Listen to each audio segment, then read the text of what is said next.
de demitir um funcionário é sempre complicada.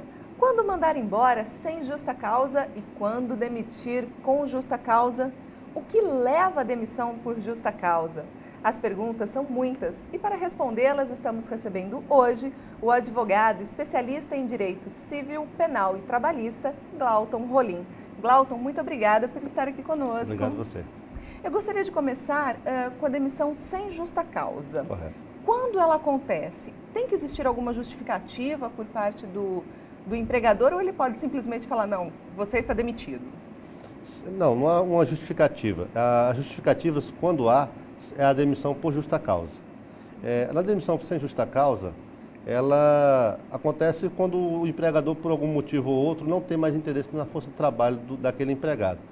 E ela gera algumas, a lei não proíbe, mas ele gera um direito à reparação, como, por exemplo, a multa de 40% do FGTS. E além da multa, tem outros direitos que o funcionário que está sendo demitido tem? Tem outros direitos, como o aviso prévio tem que ser concedido. Lembrando que o aviso prévio ele pode ser dado, tem que ser 30 dias, tem que deixar o funcionário ou liberar ele 1 hora mais cedo durante o horário de trabalho para ele procurar outro emprego, ou os 7 últimos dias para ele também procurar outro emprego. Uma coisa comum que a gente vê, essa prática no mercado de trabalho, é aquele acordo entre a empresa e o funcionário, onde o funcionário vai devolver para a empresa os 40%. Isso é legal? Não, isso não é legal, isso é uma fraude, né? Passível pela parte da empresa de receber uma multa da Delegacia Regional do Trabalho e por parte do empregado e do empregador também responder um processo criminal por fraude ao FGTS, que é um fundo de amparo ao trabalhador.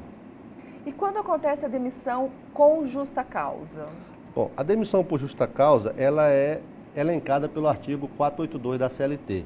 A lei, ela estipula um rol exaustivo de possibilidades da pessoa ser demitida.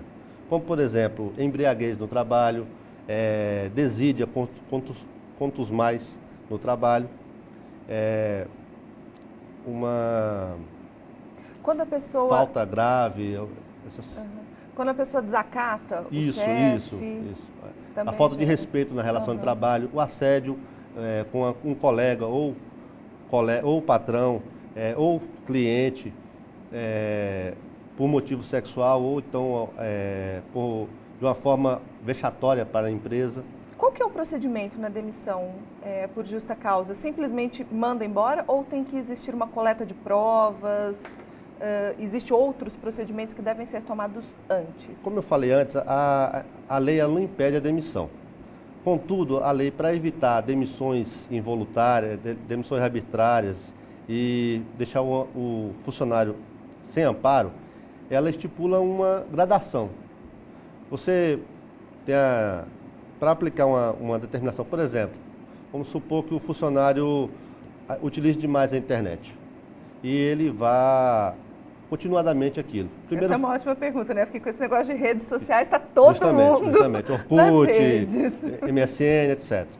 E vem a fazer aquilo frequentemente de forma a atrapalhar o serviço, ao trabalho dele.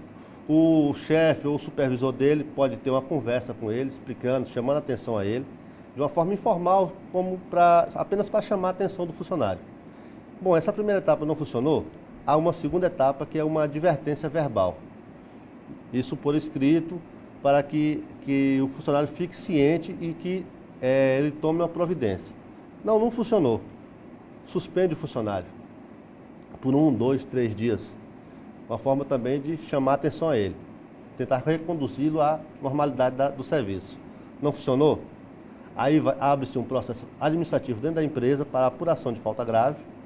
Coisa simples, pegar uma testemunha, verificar, comprovar que ele realmente fez aquele fato. Aí sim, após isso, procede-se a demissão por justa causa. Você tocou num assunto interessante, né? A questão de usar a internet no trabalho e com relação ao telefone ou qualquer outro bem da empresa, carros, veículos que nós vemos direto circulando fora do horário de expediente.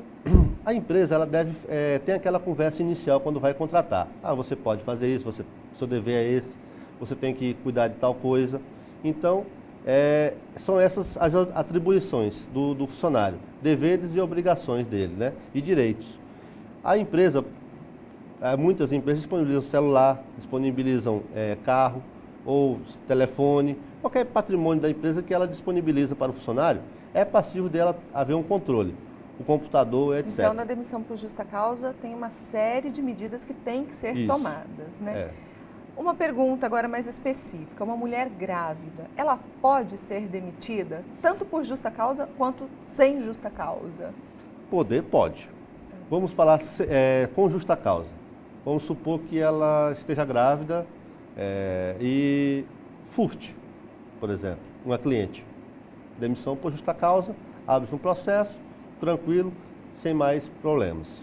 Apesar dela ter a estabilidade provisória garantida pelo artigo 10 da Lei de Disposições Transitórias da Constituição, há uma revogação dessa medida por causa do furto, que é uma demissão por justa causa. No caso contrário, vamos supor que a funcionária vai ficar muito tempo afastada, a empresa não tem como suportar aquilo e decide mandar ela embora. Pode. Contudo, ela vai ter que, como eu falei, a Constituição garante uma estabilidade, que vai desde o momento onde é constatada a gravidez até 5 meses após o nascimento. Um funcionário pode ser mandado no período de experiência?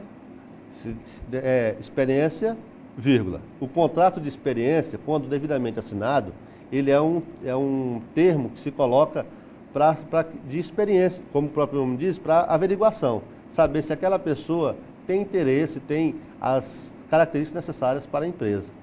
Por outro lado, a empresa também tem aquele período para saber se o funcionário é adequado, etc. E o funcionário também tem aquele tempo para saber se a empresa está dentro das suas expectativas.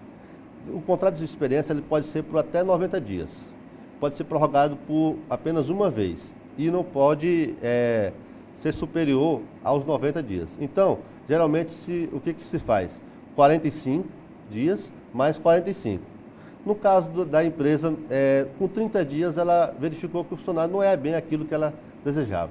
Então, para se haver a demissão, pode haver a demissão, porque não há estabilidade, né? Mas ela vai ter que pagar, além do salário dele daqueles 30 dias trabalhados, uma indenização de metade do salário que ele teria direito até o final do contrato, ou seja, aos 45 dias. Então ela vai ter que pagar mais 7 dias de salário ao funcionário. O empregado pode ser mandado embora durante as férias? Não pode ser mandado embora durante as férias. E que conselho você daria então para as empresas, para os empregadores, para eles não caírem nessa questão de causas trabalhistas por causa de demissão? Essa é uma pergunta interessante. A melhor opção é seguir a legislação trabalhista. É uma legislação, ela não é muito difícil de ser compreendida, qualquer leigo pode compreender ela, seguir os seus trâmites, mas antes de tudo procurar contratar um bom contador, né? Na maioria das empresas do Tocantins é o contador que faz as vezes de RH, né? Então, procurar um bom contador, ter um advogado com experiência para assessorá-lo devidamente e procurar seguir a legislação trabalhista. Não tentar fazer economia com o que a lei exige que seja pago. Glauton, muito obrigada por estar aqui conosco e por esclarecer essas dúvidas sobre demissão. Se você quiser saber mais sobre esse e outros assuntos ligados ao mundo empresarial, visite nosso site www.empresassa.com.br. Não saia daí, nós voltamos já já.